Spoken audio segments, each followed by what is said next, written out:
even though we might not have the same upbringing with men, like, don't cry, you have to be tough, you have to be manly, it's still a world that hardens us.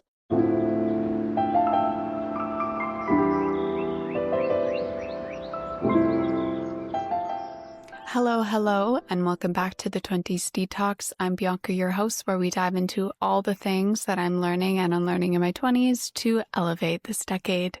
Make sure to subscribe if you haven't already, or download this episode for later. I also love when you comment or have any downloads throughout the session. You can comment on Spotify or YouTube. They'll both be there for you to chat. Today's session and episode is going to be about crying. Maybe you were taught as a kid that you shouldn't cry. You have to keep it all in. Don't feel sorry for yourself. Especially boys, they are taught at such an early age that they are not allowed to cry. But even I, as a girl, maybe it's because I didn't have any brothers, I really was conditioned to keep that emotional part of myself down deep in the body. And now in adulthood, I'm realizing that my emotional side triggers people who are not comfortable facing certain emotions. I know I'm sensitive, but when I'm emotional about things that have caused me pain, or seeing something really beautiful and crying over like an animal. I went horseback riding recently and I started crying. Acts of kindness, seeing another person cry from their pain and being vulnerable, I'll cry immediately. I'm such an emotional person, and I really am unlearning feeling ashamed about that. And I know a lot of women might feel the same, because naturally we are just much more emotional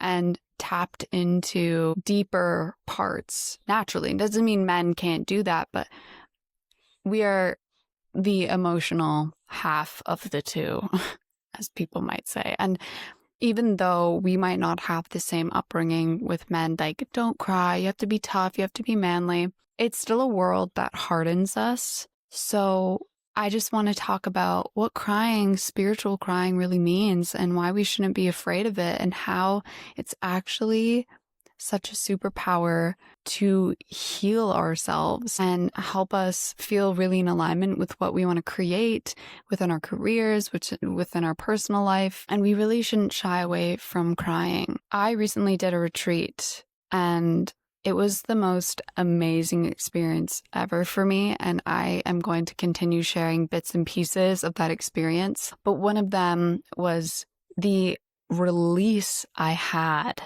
from crying so much. And it wasn't just about my own experience. I was crying for others a lot. Things came to the surface that I didn't even know were so deep within me, of happiness and pain. And afterwards, almost of each day, I felt really like bliss. In my adolescent and young adulthood years, in university and high school, I was very, very closed off from my emotions. Very closed off.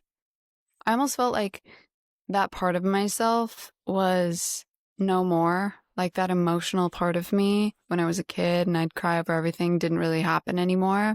But as I've gotten out of that time in my life, I realized that it was me hardening myself to please others. The reason why I hardened so much in those times is because I thought that to get a boyfriend or to have someone to like me, I needed to not be so much. And I really think like a lot of women can understand what I'm talking about here, where you want to be that like low maintenance girl, which is now being turned into like a pick-me girl.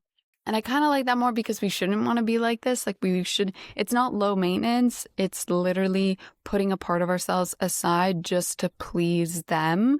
And from my experience, a lot of relationships that I've had with men, they had a really hard time being okay with me being emotional, because it triggered something within themselves. And they're like, whoa, I can't deal with this. But then rather than being like, oh, that makes me feel uncomfy, they project it all on you, being like, you're too emotional, you're too sensitive, something's wrong with you. So I kept a huge aspect of like who I was really, really hidden. And I just thought, like that's something I'm never going to be able to share with anybody. That's just me on me time. That's not me with my partner or even some of my friends. Like it's just me on me. That made me really unwell. Like keeping your emotions in, your anger, your sadness, your frustration, your pain inside your body makes you sick. It makes you sick. I was so exhausted. I was so irritable. I was depressed. I was anxious. I did not sleep well.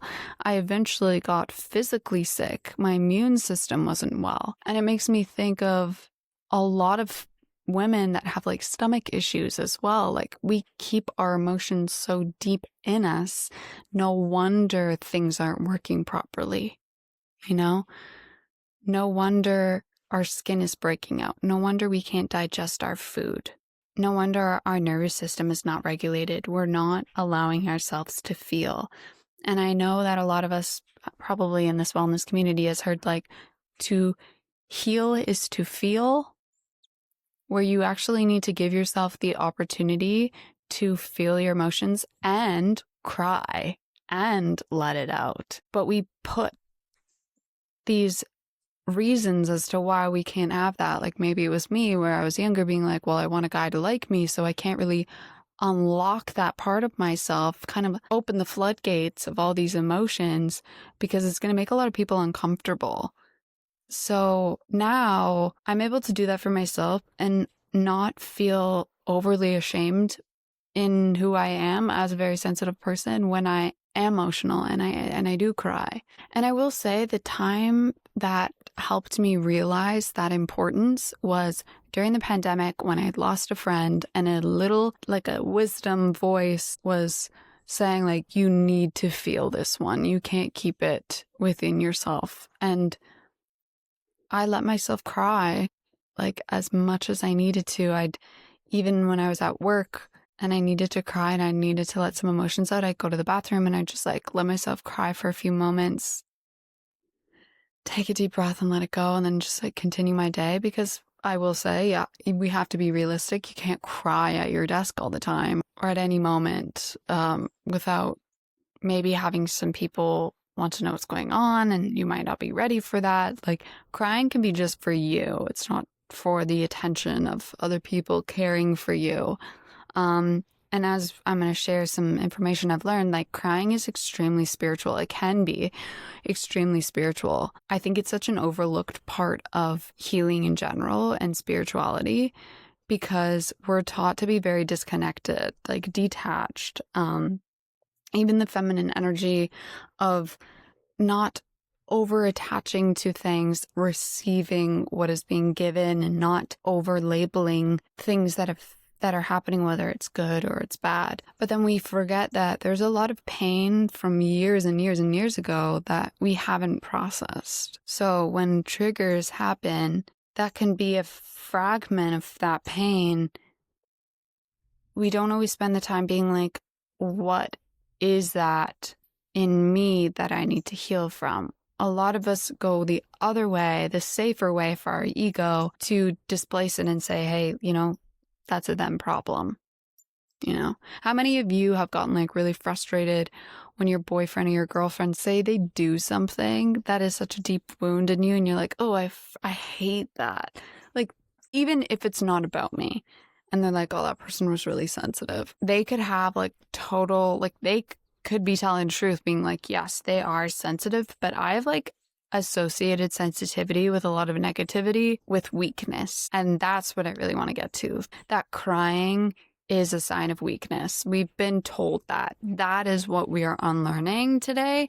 And we're learning that crying can actually be really spiritual, really healing, and very much needed. There's a different type of crying that I will mention in this episode that isn't very healing and spiritual.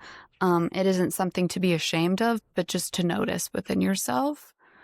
Yeah, you know what? Also, I will say there was a moment in this retreat that I recently did where one of the girls expressed at the end of the trip being like, I just feel really alone. And we were already crying. And I heard one of my new friends next to me like do this huge sigh, like when she heard that, like a huge sigh.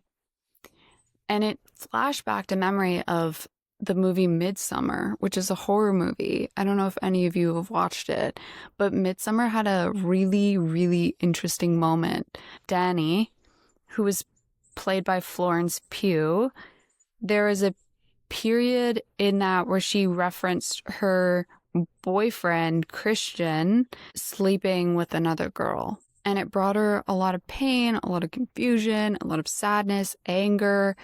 And she went back to the dorm area and was like crying and hyperventilating. And all these women, they're kind of crazy, but like the point is still there. All these other women came in and matched their grieving of sadness and sighing with her. And it helped her release that sadness and that pain. And let's just completely ignore the fact that it was a crazy movie and those women were a little nuts anyway. But the idea is still there, which makes me think of back to that moment at my retreat when one of my friends was like, well, I just feel really, really alone. And she was crying. And this other girl next to me felt something in that and like did this sort of release in herself. And I noticed from my experience during our chats at this retreat that when I was crying and these girls are hugging me, or we were all hugging each other and all crying for each other, it let me release things that I think I was holding on for years. And I wonder if it's the power of that collective, of us all being able to be vulnerable to do that, because crying allows you to tap into like chakras to release. So that's what I want to get into. I just was thinking about Midsummer as like the idea about like releasing as a collective, and how even crying with friends and crying with loved ones and like letting yourself cry. Like sometimes you want to be strong with your friend when they're crying, but then also crying with them makes them feel so seen and also lets them heal faster. It lets them heal faster. It makes them feel not so crazy to be emotional. So let's get into the spirituality of crying. I'll add some of the articles and this one YouTube video that is about kundalini yoga, where it is a lot about releasing. It's a type of yoga that's very much allowing you to release the feelings in your body. And the YouTube video is from Vijay Anand. I don't know if I'm saying that right. But also in Christianity, it's like all these different religions. So I'm not really religious, but I will listen and read like the truth of multiple religions. And one of them in Christianity, it is said that the tears are a gift of grace from God, and their fruit is always joy. Weeping arises from the heart and signifies an open and softened heart. Perhaps that is why so many people are embarrassed to cry. They do not want to reveal their vulnerability. We know that we live in like a man's world, and a lot of the conditioning for men is to close off that part of our hearts, to not expose ourselves vulnerably, because it can be seen or perceived as a sign of weakness. And that's a totally different thing of how we need to unlearn that connection, where weakness and vulnerability are separate things. Brené Brown really explains how vulnerability is an act of courage, and I love her movement with that because it's so true. It actually nowadays is a very courageous thing to be vulnerable. Opening up your heart can be a really scary thing. I once had this friend who we'd honestly say that she had her like heart on her sleeve. She, no matter how many times was hurt, always had her heart open for people, for friends, for new relationships. It was really inspiring, actually, and helped guide me be so open with my boyfriend in the early stages of our relationship when I was so scared of pain of rejection, of betrayal. And her having her heart on her sleeve and being so open and vulnerable, like, it was hard for me. It took courage for me. But I was always assuming, oh, but when I don't do that, I'm the one being strong, right? When I don't cry, I'm the one being strong. When really it's a sign of, that is more of a sign of weakness, because we are too afraid to face our truth. That just hit me for a second. We're too afraid to face our truth. And facing our truth will force us to cry and be vulnerable. But we were told that doing those things is a sign of weakness. In Kundalini Yoga, it's said that every negative thing that we've ever experienced becomes a part of us. If you've had a breakup, if you've grieved someone who's passed, if you've had a betrayal, if you've had rejection, if you've experienced shame, all of those experiences become a part of us, and it can actually subconsciously control us in the way we lead our lives and how we think about ourselves and how we act if we don't let that go. Because it's not who we are, it's just a part of our body. It becomes a part of our aura and our soul. And in Kundalini Yoga, they talk about the detox of the soul, which is really on brand for this, of the 20s Detox, where we already know about the detoxes of the body. There's a lot online of, lemon water and all these teas and stuff, but one of the best detoxes that can ever be for your body is sweating out the toxins, sweating it out, saunas, movement, letting that out physically. And then I really have the emphasis on mental detoxes, of unlearning these belief systems. And that's just the analytical side. The intuitive feeling side of detoxing the spirit and the soul, that's where this comes in, of crying. Crying is what detoxes the soul. This YouTube video, I'm going to reference it down below because I thought it was incredible. It's by Vijay Anand. Please forgive me if I've pronounced that wrong, but I did look it up to see if I could pronounce it to the best of my ability. He didn't introduce himself by his full name. But it inspired me about how Kundalini Yoga has this philosophy that tears release the negativity that we hold in our bodies.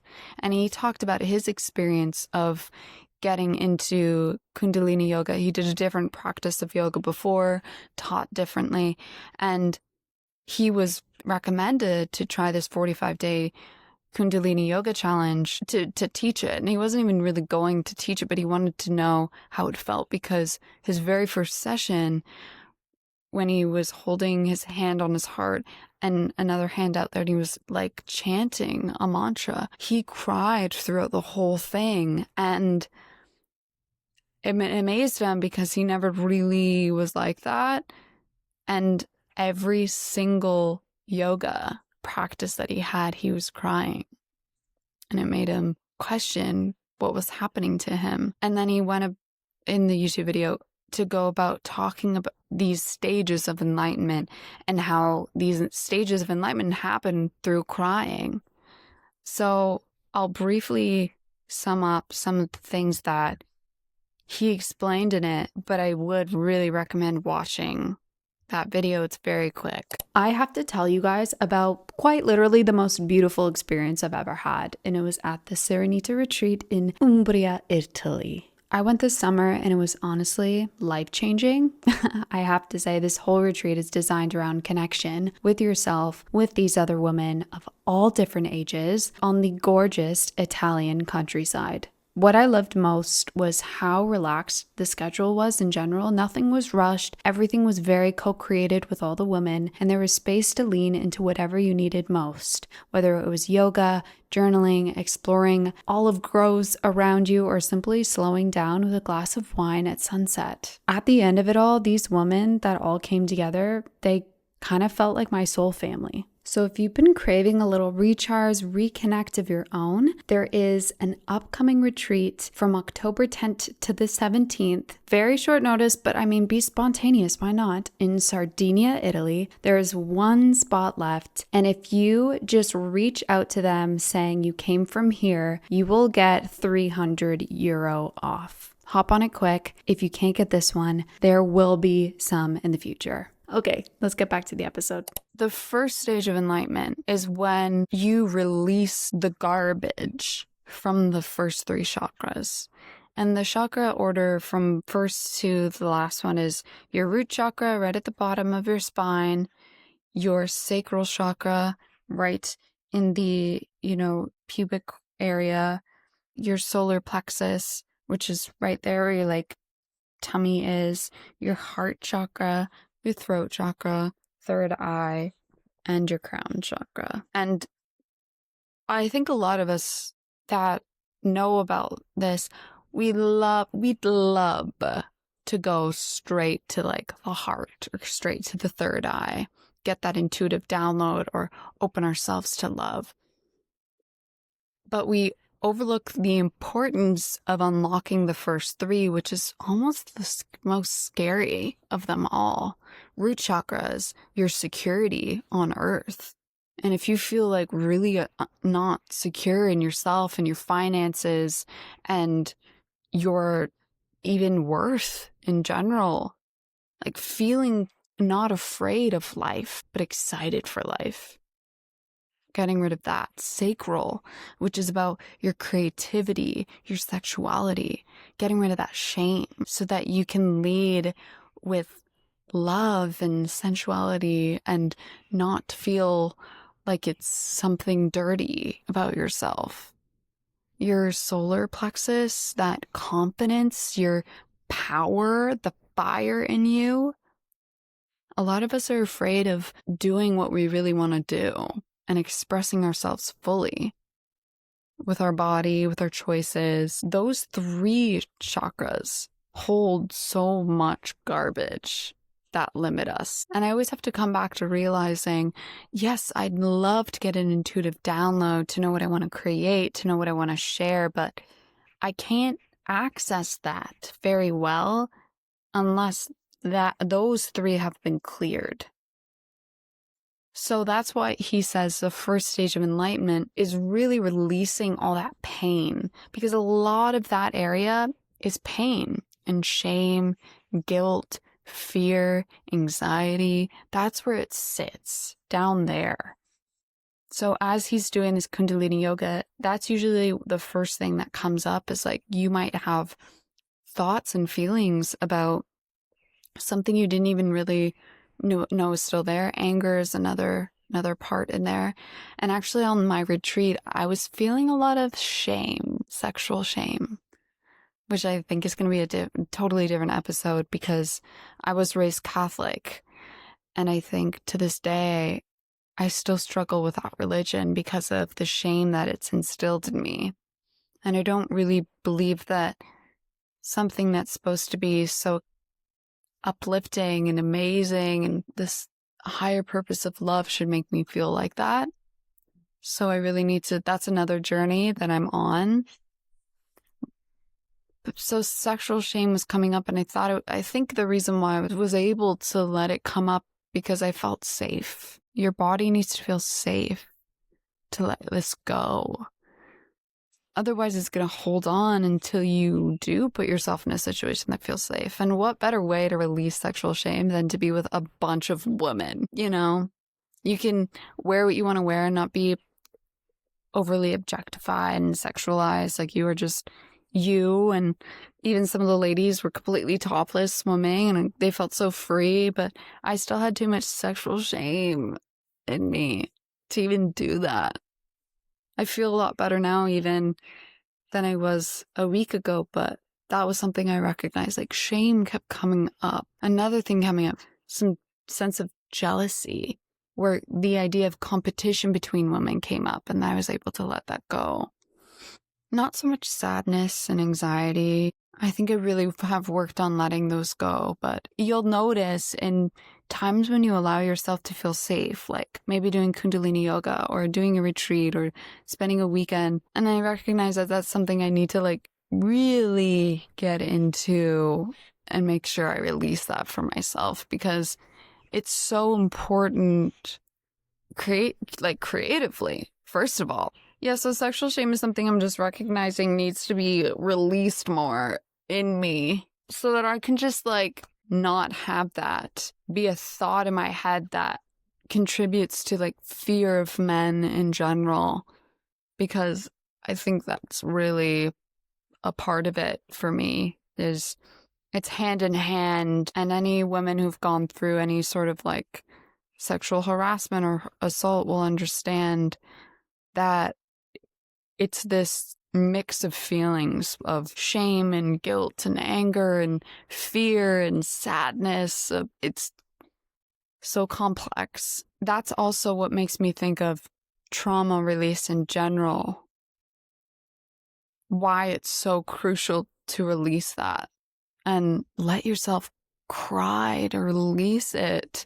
Because when you sit and you think about those experiences again, and they make you tense up, or they make you scared, or they make you sad, or they make you anxious, that is in you. But it doesn't always need to stay there. It can leave your body. But you have to let it, you have to see it. You need to see that it's there so that the body can be like, finally, let me go.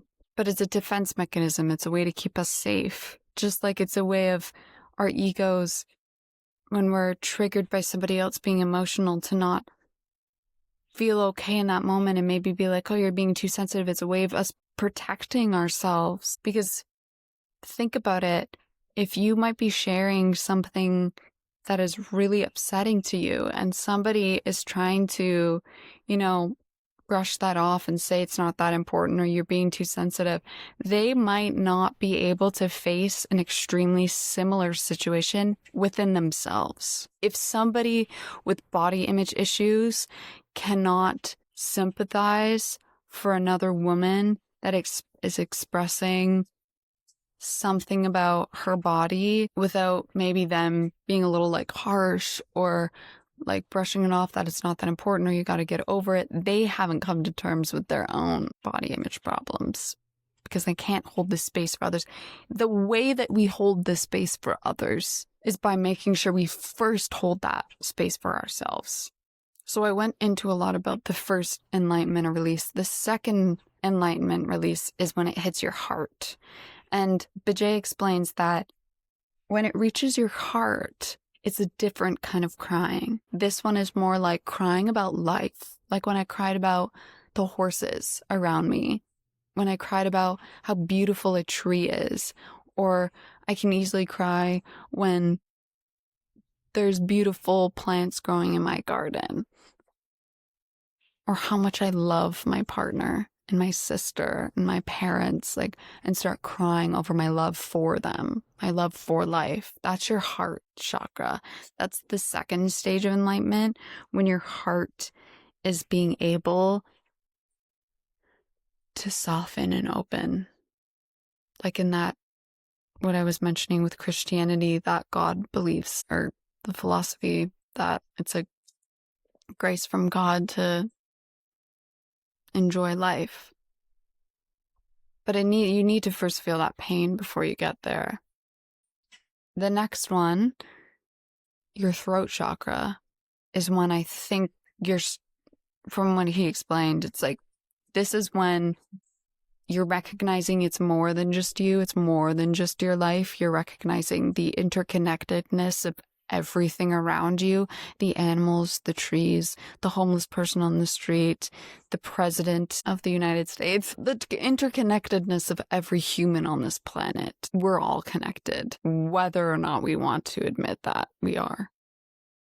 Recognizing that you can have an act of service to humanity. I almost feel like that makes everybody feel better about their lives. If you're teaching, if you're helping humanity in some way, guiding humanity. I cry when I not only know that I can do that for others, but when I see other people doing it for others, because I'm like, this is what life is. Like, have you ever seen those videos on Instagram? I forget his name. He basically, what he does is he'll like do like a mini prank, but it isn't really a prank, of being like, can you give me $1 to go on the bus? Because I don't have any money to go on the bus. Or can you give me a few dollars to get some food? Like, he pretends that he is really in need of that. And the first person that gives him like either a few dollars or $5, whatever, and he recognizes those people are probably also very much in need of that, he gives them like a few $1,000s, like $100 or something like that. And they're usually crying out of gratitude for that. And it makes me really get emotional and cry, because I'm just so grateful that this man is doing that for his life and giving back to humanity, because it's such an important part of being human, is to give back to humanity. And so that is another stage of enlightenment there. The heart and the throat chakra, those are like really where I'm feeling this I'm crying now more, not so much for my pain. I feel like I really worked on releasing that, but for the goodness in others and in this life. And I think one of the reasons why it makes me so emotional is because for a really long time of my life, I didn't see that. And I was so sad. This is a bit of a trigger warning of like mental health issues, but I never really understood the premise of like suicide. I never got how somebody could reach that point. And I remember reaching this like pit of sadness one day from like losing friends in my life. And I remember clearly I was walking right behind here and was so depressed and sad. And I had this feeling being like, and I was more emotional that I was able to get this low and to this point of being like, I get it. I finally get why people might reach this point. And I remember hovering around that level of sadness for a long time. So now, when I'm able to see how beautiful life is, I am so beyond grateful that it makes me cry. Like, I don't ever want to get back to that point of sadness again. I don't ever want to go back there. And I'm just so grateful that I'm not, really. I'm grateful that I'm happy and I can see the beauty of small, mundane things, of simple things that I really hope that some of you can get back to, and know that it's like your birthright to just be happy about grass and happy about trees and simple pleasures. It really is. It's not about the big things in life all the time. The next stage of enlightenment, and why crying is so spiritual, is when it reaches your third eye, which is up here. Your intuition, where you're starting to realize that life is a lot more than what you've been seeing. The matrix is being decoded, as you might say. He referenced the movie Lucy. One of them that really helped me reach this next level of joy was reading A New Earth by Eckhart Tolle. It really was the beginning of my spiritual awakening. It kick-started that journey for me. And I started to question a lot of my belief systems, a lot about what I stood for, a lot about what I thought about life in general. And I started being so deeply connected with not only something of the interconnectedness of this earth that you would feel more in the throat chakra, but also the infinite possibilities from being connected to space and the universe. Something that as humans, we'd love to the best of our ability explain, but we're never going to be able to. And noticing that and having faith in that higher wisdom, that intuition that helps guide us. Yeah, sometimes it does make you emotional. It does make you cry when you recognize a deeper part of life that I feel like you always knew. As a child, you might have always known. It's just remembering that. And then the very last one, which is so interesting, the very last stage of enlightenment, when it reaches your crown chakra, you actually don't cry anymore because you become a part of the light. That really was cool to hear. And it circles back to my initial thought process of what spiritual people might appear like. That sense of detachment. People are doing it almost falsely. Doesn't mean all of them are, but some are doing it thinking that they're really spiritual, practicing detachment, yet they're still not cleansing those chakras. They're not letting go of that root chakra of the pain, the fear, and the shame in the sacral chakra, and the fear of expressing yourself in that solar plexus. Those three are all really combined with that pain. They're not letting themselves be in love with life to the one strain of grass and understand the interconnectedness of all of us. And then also the matrix. They're not able to feel all that. And then they're able to reach the top of light and almost see it downwards without being so attached. That's different, and you can almost feel it where you'll meet somebody truly at peace with anything in life, the pain, the pleasure, the ups and downs. They're very, very deep. They're very spiritual. They're open to every conversation. It's very few people. I think it's okay to not reach that point. I also don't think it's sustainable to always be at that point because we're all human and we experience life. And that's where I sense that kind of like duality in it, where there is that purpose of being human, of experiencing life. So it's okay to not be like at your crown chakra and completely cleansed of all the pain and attachments in life. But you know what that whole philosophy is telling me? It's proving that healing really requires you to feel. It requires you to have that space in your life to heal. And you won't be able to do it. You won't be able to really heal and detach from things until you've done that. And it's not quick and it's not instant, and that's okay, My mom was recently telling me she recognizes she needs to go to therapy for a lot of things happening in her life, but she doesn't want to do that until a certain point in her life because she thinks she needs to be highly functional also. And she'll be like, well, I'll cry in the car, I'll release it in the car, and then I'll just, do my thing at work, do my thing in my life. And to be fair, she has a point there, like crying will make you think, make you release. I found that when you do this type of spiritual crying, though, it's like very, like bliss. Like you're just like, finally, I needed to let that out. That's why when we say like we needed a good cry and you watch some like sad movie, it's like feels good. It's releasing crap in your body. But I understand how people might be afraid to know how much is going to be released when those floodgates are open. But I will leave you with that those gates, the flood that you are so afraid to release, will keep building and it will keep getting bigger. And the desire to open those floodgates will be less and less as time goes by. But then you're really wondering, am I experiencing life the way that my soul deserves? Am I experiencing happiness, peace, love, without it feeling conditional, without you always waiting for the shoe to drop?